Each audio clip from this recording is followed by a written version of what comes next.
देखने की ज़रूरत नहीं है, उसको मालूम है कि ये पॉसिबल है। मैंने जो आपको होमवर्क कहा था तो उसका क्या प्रोग्रेस हुआ है? और आपसे बात करते वक्त सर पीछे जो मेरे ये जंग था सर, तिरंगा लगाया था ये वही तिरंगा है। और आप मूंग और मेथी का प्रयोग का क्या है? बहुत अच्छा है सर। मेरे ही क्रूमेट जो मेरे साथ थे साइन करवा के लिख के लेके गए हैं कि जब भी आपका गगन यहाँ जाएगा आप हमें इनवाइट करेंगे और लॉन्च के लिए जल्दी से जल्दी हमें आपके व्हीकल में बैठ के जाना है।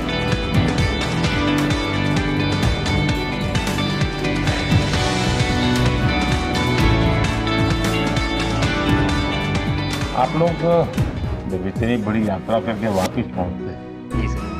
काफी कुछ चेंज क्यों होता होगा? जब मैं समझना चाहता हूँ वो किस प्रकार से अनुभव करते हैं आप लोग? सर जब ऊपर भी जाते हैं तो वहाँ का जो वातावरण है, एनवायरनमेंट है, वो अलग है, ग्रेविटी नहीं है।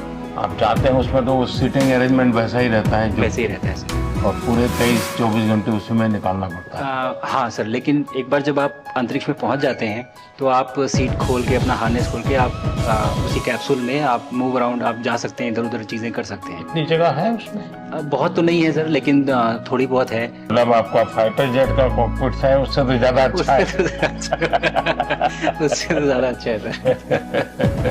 बट पहुंचने के बाद सर काफ़ी कुछ चेंजेस होते हैं, जैसे पूरा आपका हार्ट स्लो हो जाता है, तो वो कुछ बदलाव होते हैं और वो फिर लेकिन 4-5 दिन में बॉडी आपकी यूज टू हो जाती है, वहाँ आप नॉर्मल हो जाते हैं। और फिर जब वापस आते हैं तो फिर वही दोबारा से वही सारे चेंजेस आप मतलब चल नहीं सकते वापस आते हैं, तो चाहे आप कितने भी स्वस्थ हो। मुझे बुरा नहीं लग रहा था, मैं ठीक था, लेकिन फिर भी जब पहला कदम रखा तो मैं मतलब गिर रहा था तो लोगों ने पकड़ रखा था मुझे। फिर दूसरा तीसरा, हालांकि मालूम है कि चलना है, लेकिन वो ब्रेन जो है वो उसको टाइम लगता है सर वापस समझने में कि अच्छा अब ये नया एनवायरनमेंट है, नया वातावरण है। यानी सिर्फ बॉडी का ट्रेनिंग नहीं है, माइंड का ट्रेनिंग ज़्यादा है।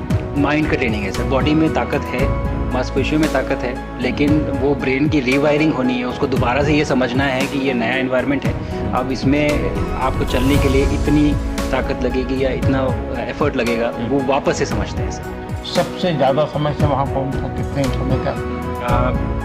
इस समय सबसे ज़्यादा समय लोग एक टाइम पे करीब 8 महीने तक लोग रह रहे हैं सर।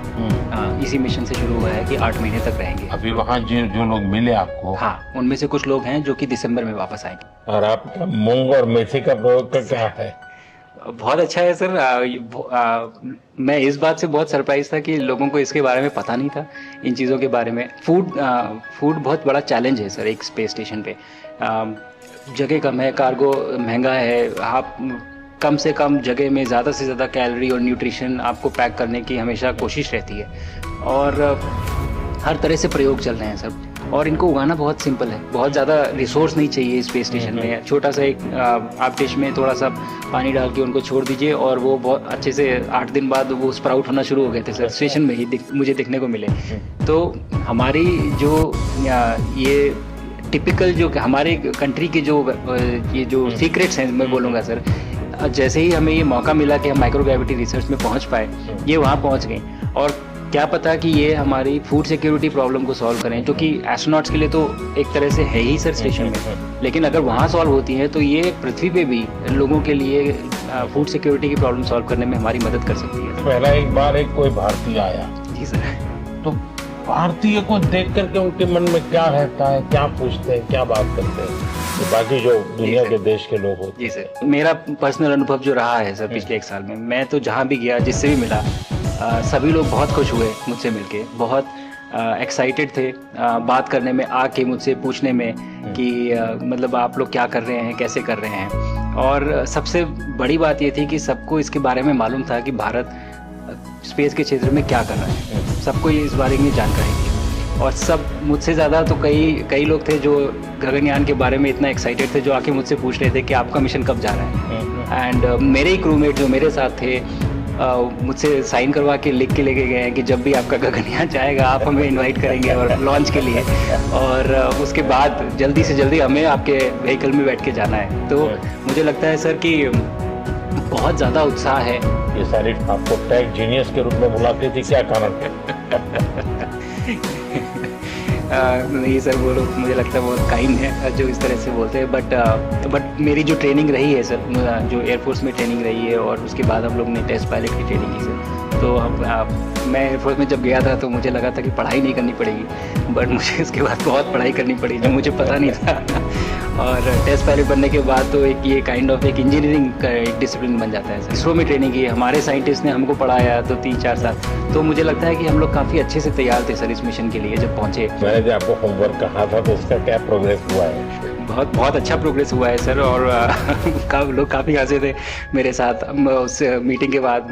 उन्होंने मुझे चढ़ाया भी था कि आपके प्रधानमंत्री ने आपको होमवर्क दिया है। दिया तो है, और बहुत ज़रूरी है सर। हमें इस बात का आभास था, मैं गया ही इसलिए था।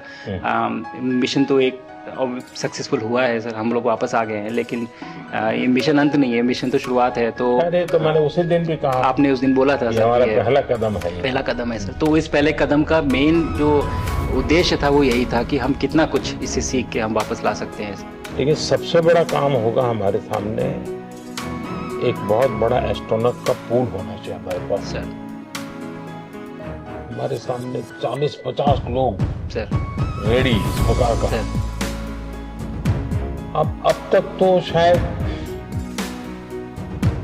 बहुत कम बच्चों के मन में होता होगा, हाँ यार ये कुछ अच्छा है, लेकिन अब आपके आने के बाद शायद वो विश्वास भी बहुत बढ़ेगा, आकर्षण भी बढ़ेगा। जब मैं छोटा था, राकेश शर्मा सर पहली बार गए थे 1984 में, पर एस्ट्रोनॉट बनने का सपना कभी मेरे मन में नहीं आया, क्योंकि हमारे पास कोई प्रोग्राम नहीं था, कुछ भी नहीं था सर। बट मैं जब इस बार गया सर स्टेशन में, तो 3 बार मैंने बच्चों से बात की। एक बार लाइव इवेंट था सर, और 2 बार रेडियो के थ्रू उनसे बात हुई। और तीनों इवेंट में सर एक बच्चा था हर इवेंट में जिसने पूछा कि सर मैं कैसे एस्ट्रोनॉट बन सकता हूँ। तो मुझे लगता है कि ये अपने आप में हमारे देश के लिए बहुत बड़ी सफलता है सर, कि आज के भारत में वो उसको सपने देखने की ज़रूरत नहीं है, उसको मालूम है कि ये पॉसिबल है, हमारे पास ऑप्शन है और हम बन सकते हैं। और आपने जैसा कहा सर कि ये जिम्मेदारी है मेरी, मुझे लगता है मुझे बहुत मौका मिला कि मैं अपने देश का रिप्रेजेंट कर पाया हूँ, और अब ये मेरी जिम्मेदारी है कि अब मैं ज़्यादा से ज़्यादा लोगों को यहाँ तक पहुँचाऊँ। अब स्पेस स्टेशन और गगनयान सर, जो हमारे बड़े मिशन हैं सर, उसमें आपका एक्सपीरियंस बहुत काम आएगा। तो मुझे लगता है सर कहीं ना कहीं हमारे लिए एक बहुत बड़ा मौका है, स्पेशली सर क्योंकि जिस तरह का कमिटमेंट हमारी गवर्नमेंट आपके द्वारा जो है इस स्पेस प्रोग्राम को sustained budget every year in spite of failures, जैसे कि चंद्रयान 2 सर सक्सेसफुल नहीं हुआ, उसके बाद भी हमने कहा कि नहीं हम आगे बढ़ेंगे, चंद्रयान 3 सक्सेसफुल हुआ। ऐसे ही फेलियर होने के बाद भी अगर इतना सपोर्ट मिल रहा है और ये पूरी दुनिया देख रही है सर, तो कहीं ना कहीं सर हमारी इस समय क्षमता भी है और इस समय पोजीशन भी है, तो हम यहाँ पे एक लीडरशिप रोल एक्वायर कर सकते हैं सर। और एक बहुत बड़ा एक टूल होगा अगर एक ऐसा स्पेस स्टेशन जो लेड बाय भारत बट बाकी लोग आके उसका हिस्सा बने। मैंने सुनी सर आपने जो आत्मनिर्भरता इन स्पेस मैन्युफैक्चरिंग वाली आपने बात की थी सर, तो ये सारी चीजें एक ही तरह से जुड़ी हुई है। जो विजन आपने जो अभी दिया है हमें ये गगनयान का और बैस का और फिर मून लैंडिंग का सर, बहुत बड़ा ड्रीम है सर। हम अगर आत्मनिर्भर बन के करेंगे तो अच्छा करेंगे। बिल्कुल सर। मैंने काफ़ी सारी चीज़ें सर स्पेस से फोटोग्राफ वगैरह कोशिश की भारत की लेने की। तो ये भारत यहाँ से शुरू से ये ट्रायंगल, ये बैंगलोर है सर, ये हैदराबाद क्रॉस हो रहा है, और ये जो फ्लैश आप देख रहे हैं सर ये सारी बिजली चमक रही है सर, जो पहाड़ों में हो रहा है सर। और ये क्रॉस होते ही जो डार्क एरिया आता है सर ये हिमालय आ जाता है, और ये ऊपर की तरफ जो जा रहे हैं सर ये तारे हैं सारे, और ये क्रॉस करते ही ये पीछे से सूरज आ रहा है सर।